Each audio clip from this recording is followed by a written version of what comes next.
Praise the lord. Good morning. ప్రభువైన యేసుక్రీస్తు శుభనామంలో మీ అందరికీ వందనములు. చిన్న ప్రార్థనతో దేవుడి మాటల కొరకు మన హృదయాల్ని సిద్ధపరచుకుందామా?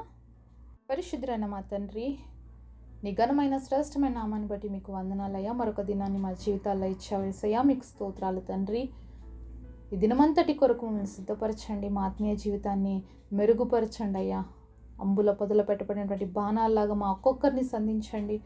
నీ కొరకు మమ్మల్ని అందరినీ వాడుకొనమని, నీ మాటలు వినిపింపచేయమని యేసు నామములో ప్రార్థిస్తున్నాము తండ్రి, ఆమేన్. ఈరోజు దేవుని వాగ్దానము కీర్తనల గ్రంథము 62వ అధ్యాయము 8వ వచనం. ఆయన సన్నిధిని మీ హృదయములను కుమ్మరించుడి. Psalms chapter 62 verse 8. Pour out your heart before him. దేవుడిచ్చినటువంటి అద్భుతమైన వాగ్దానం మనందరి జీవితంలో నెరవేర్చబడను కాక, ఆమేన్. ఈరోజు మన ప్రార్థన జీవితము, మన హృదయంలో ఉన్నటువంటి వేదన మనం ఏదైనా కూడా ఎక్కడ కుమ్మరించుకోవాలి? దేవుని సన్నిధిలో మనము కుమ్మరించుకోవాలి. అందుకు బైబిల్లో నుంచి ఒక అద్భుతమైన మాటను మనం చూద్దాము. మొదటి సమూయేలు గ్రంథము 1వ అధ్యాయము 15వ వచనం చూద్దాము. హన్నా, అది కాదు నా ఏలినవాడా, నేను మనోదుఃఖము గలదాన్నైనాను, నేను ద్రాక్షారసమునైనను మద్యం నేను పానము చేయలేదు, కానీ నా ఆత్మను యెహోవా సన్నిధిని కుమ్మరించుకొనుచున్నాను. ఇక్కడ హన్నా ప్రార్థన మనం చూస్తున్నాం. హన్నా యొక్క హృదయం ఎంతో వేదనతో నింపబడింది, ఎంత బాధతో నింపబడింది. ప్రతి ఒక్కరికి తెలుసు హన్నా గురించి. మనకి ఆమె హృదయంలో అంత బాధ ఎందుకు కలిగింది, అంత వేదన ఎందుకు కలిగిందంటే తనకి పిల్లలు లేకపోవడాన్ని బట్టి, తనకు తోడుకోడలైనటువంటి పెనిన్నా తనని వేధించడాన్ని బట్టి.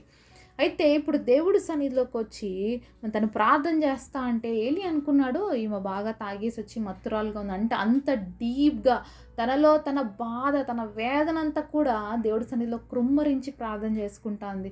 మరి తాగిన వాళ్ళని చూసామనుకోండి, వాళ్ళు ఏం మాట్లాడుతుంటారో వాళ్ళకి తెలియదు తాగినప్పుడు, అంతే కదండి.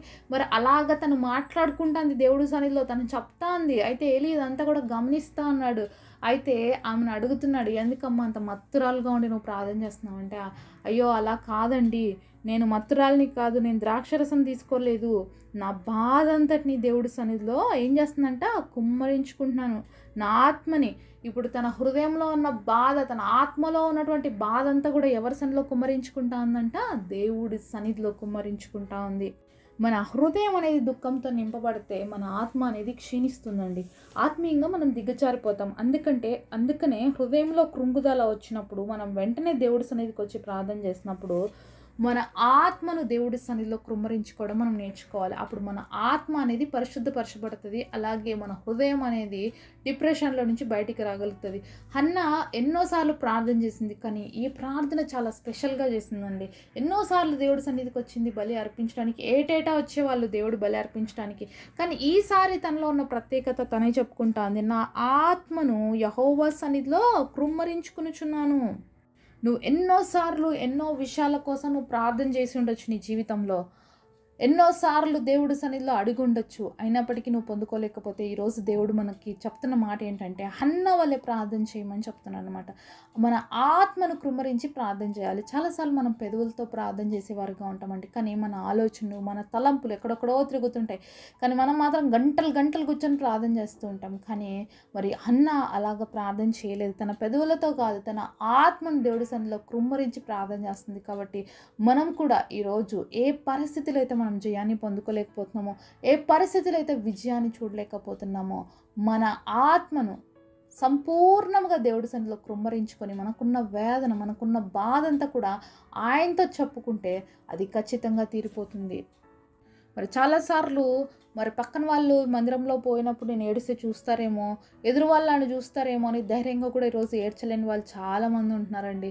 కానీ నిజంగా దేవుడి సన్నిధిలోకి మనం వెళ్ళినప్పుడు ఏడ్చేవారిగా ఉండాలి, కన్నీరు కార్చగలిగేవారిగా ఉండాలి. ఎందుకంటే మన బాధ ఇంకెవ్వరికి చెప్పుకోగలుగుతాం, మన యొక్క వేదన ఇంకెవ్వరితో మనం షేర్ చేసుకుంటాం, దేవుడితోనే కదా.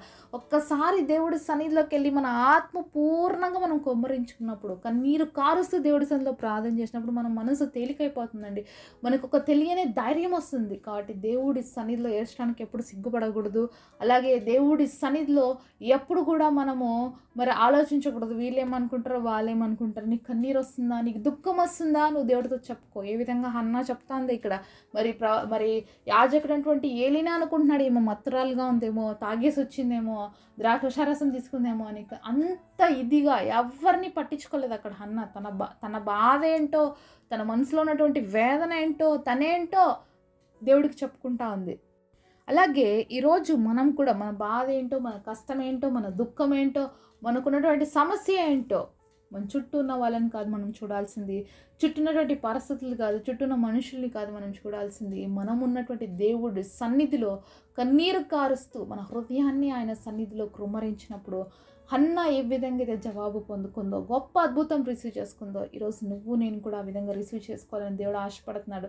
ఒక ఖచ్చితమైన ప్రార్థనతో, మరొక నమ్మకమైన ప్రార్థనతో, విశ్వాసమైనటువంటి ప్రార్థనతో మన ఆత్మలను దేవుడి సన్నిధిలో కృమ్మరించి ప్రార్థించే వారిగా మనం ఉండాలండి. అప్పుడే అద్భుతాలను చూస్తాం. పెదవులతో చేసే ప్రార్థన, ఎవరో మనుషులు వినాలని చేసే ప్రార్థన దేవుడి దృష్టికి ఎప్పుడు అంగీకార యోగ్యంగా ఉండదు. మనం చేస్తున్న ప్రార్థన ఎప్పుడు దేవుడి సన్నిధికి రీచ్ అవ్వాలని మనం ప్రార్థించాలి. మనం చేస్తున్నటువంటి ప్రార్థన భారంతో చేయాలి. మనం చేసినటువంటి ప్రార్థన నేను జవాబు దేవుడి దగ్గర నుంచి ఖచ్చితంగా నేను పొందుకోవాలని విశ్వాసంతో ప్రార్థన చేయాలి. మరి హన్నా అలాగ చేసిందండి. అందుకే తన ఆత్మను దేవుడి సన్నిధిలో కృమ్మరించింది. మనం కూడా ఈరోజు మన ఆత్మను దేవుడి సన్నిధిలో కృమ్మరిద్దాం. విశ్వాసంతో దేవుడి పాదాలు పట్టుకుందాం. అయ్యా, నువ్వు చేయకపోతే, నువ్వు ఇవ్వకపోతే మరి ఎవరిస్తారు మాకు అని చెప్పి హన్నా ఏ విధంగా దేవుణ్ణి అడుగుతుందో అలాగే మనం కూడా దేవుణ్ణి అడగాలి. హన్నా ఇంకొకటి చెప్తుంది, నువ్వు నాకు బిడ్డని ఇస్తే ఆ బిడ్డ నీకే ఇచ్చేస్తానయ్యా అంటుంది. కాబట్టి ఈరోజు మనము కూడా దేవుడి సన్నిధిలో అలా ఒడంబడిక చేసుకునే ప్రార్థన చేయగలిగే వారిగా ఉండాలి. మరి ఇచ్చిన ఒక్క బిడ్డను దేవుడికి ఇస్తే ఎంతో రెట్టిపటువంటి ఆశీర్వాదం పొందుకుంది. 6 మందిని తను పొందుకోగలిగింది. 4 కుమారులు, అలాగే 2 కుమార్తెలు. దేవుడికి ఇచ్చింది ఒక్కరిని, దేవుడిచ్చింది 6 మందిని. కాబట్టి ఎంత అద్భుతం అండి. మరి సమయాలతో కలిపితే 7 మంది. మరి దేవుడికి మనం ఇచ్చే విషయంలో చాలాసార్లు ఆలోచిస్తాం. ప్రామిస్ చేయాలన్నా, ఒక తీర్మానం చేయాలన్నా కూడా చాలాసార్లు ఆలోచిస్తాం. కానీ హన్నా ఎంత తగ్గింపుతో, దేవా నా మీదున్న నింద తొలగించబడాలి, నేను గొడ్రాలు అని అనిపించుకోకూడదు అని ఆశపడింది దేవుడి సన్నిధిలో. దేవుడు చేయలేదా? మరి ఎంత గొప్పగా ఆశీర్వదించాడండి దేవుడు. మరి గొడ్రాలుగా పిలువబడుతున్నటువంటి ఆ స్త్రీ జీవితంలో సమూయేలుతో కలిపి 7 మంది బిడ్డల్ని ఇచ్చాడు. అలాగే ఈరోజు నీ జీవితంలో ఏ అనుభవం ఉందో, ఏ పరిస్థితి ఉందో, ఏ ఇబ్బంది ఉందో అది నీకు తెలుసు, దేవుడికి తెలుసు.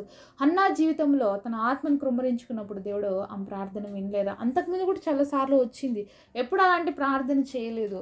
కానీ ఈసారి అలాంటి ప్రార్థన చేసింది. దేవుని సన్నిధిలో తన హృదయాన్ని కృమ్మరించుకుంది, తన ఆత్మను కృమ్మరించుకుంది. మరి ఈరోజు నువ్వు నేను కూడా ఎన్నోసార్లు దేవుడి సన్నిధిలో ప్రార్థన చేసాము. కేవలం పెదవులతో చేసావేమో. మనం ఈరోజు సరి చేసుకుందాం మన జీవితాన్ని, మన ఆత్మల్ని కూడా దేవుడి సన్నిధిలో కృమ్మరిద్దాం, మన హృదయాల్ని కూడా దేవుడి సన్నిధిలో కృమ్మరిద్దాం. ఏ బాధతో, ఏ వేదనతో నలిగిపోతున్నావో, లోపల ఏడ్చుకుంటున్నావేమో, మరి లోపల కన్నీటితో సతమతమైపోతున్నావో, ఈరోజు దేవుడి సన్నిధిలో నువ్వు ఉన్నట్లయితే దేవుడి సన్నిధిలో కూర్చొని ఏడ్చు. నీ బాధ అంతా కూడా దేవుడికి చెప్పేసుకో. దేవుడు ఆ యొక్క బాధనంతటిని తీర్చేసి నీకు నెమ్మదినిస్తాడు. ఆయన మన నోటి నిండా నవ్వు కలుగజేసేటువంటి వాడు. మనం కన్నీళ్ళు కారుస్తుంటే చూస్తూ అలాగే ఉండిపోయే దేవుడు కాదు, దాటిపోయే దేవుడు ఎంత మాత్రం కాదండి. ఆగి మన కన్నీటిని తుడిచి మన యొక్క దుఃఖ దినములు సమాప్తం చేసేటువంటి శక్తివంతుడైన దేవుడి సన్నిధిలో మనం ఉన్నాము కనుక విశ్వాసముతో మనం దేవుడి సన్నిధిలో కృమ్మరించుకుందాము, దేవుడి సన్నిధిలో ప్రార్థన చేద్దాము. తప్పకుండా హన్నా ఏ విధంగా దేవుడి సన్నిధిలో నుంచి అద్భుతాలని పొందుకుందో ఈరోజు మనందరి జీవితంలో కూడా మనం పొందుకున్నాము. అట్టి కృప దేవుడు మనందరికీ దయచేయునుగాక. పరిశుద్ధుడైన తండ్రి, మాతో మాట్లాడిన ప్రతి మాట కొరకు వందనాలు ప్రభువా. ఈరోజు మేము కూడా హన్నాలాగా మా హృదయాల్ని కృమ్మరించి, మా ఆత్మలు కృమ్మరించి నీ సన్నిధిలో ప్రార్థించి అన్న అద్భుతమైన జవాబును పొందుకున్నట్లుగా మేము కూడా మన జీవితాలు అద్భుతమైన జవాబులు పొందుకొని ప్రభువా నీ అద్భుతాలని చూసి మహిమపరచడానికి, అనేకులు మా జీవితాల ద్వారా నిన్ను మహిమపరిచి ఘనపరిచి నేను ఎరగటానికి కృపనివ్వమని, అలాంటి సాక్ష్యవంతమైన జీవితాలని, మాదిరికరమైన జీవితాలని మా అందరికీ ఇచ్చి బ్లెస్ చేయమని నజరేయుడైన యేసు నామములో ప్రార్థిస్తున్నాము తండ్రి, ఆమేన్. ఈరోజు బర్త్డే అలాగే వెడ్డింగ్ యానివర్సరీ సెలబ్రేట్ చేసుకుంటున్న మీ అందరికీ కూడా wish you happy birthday and happy anniversary.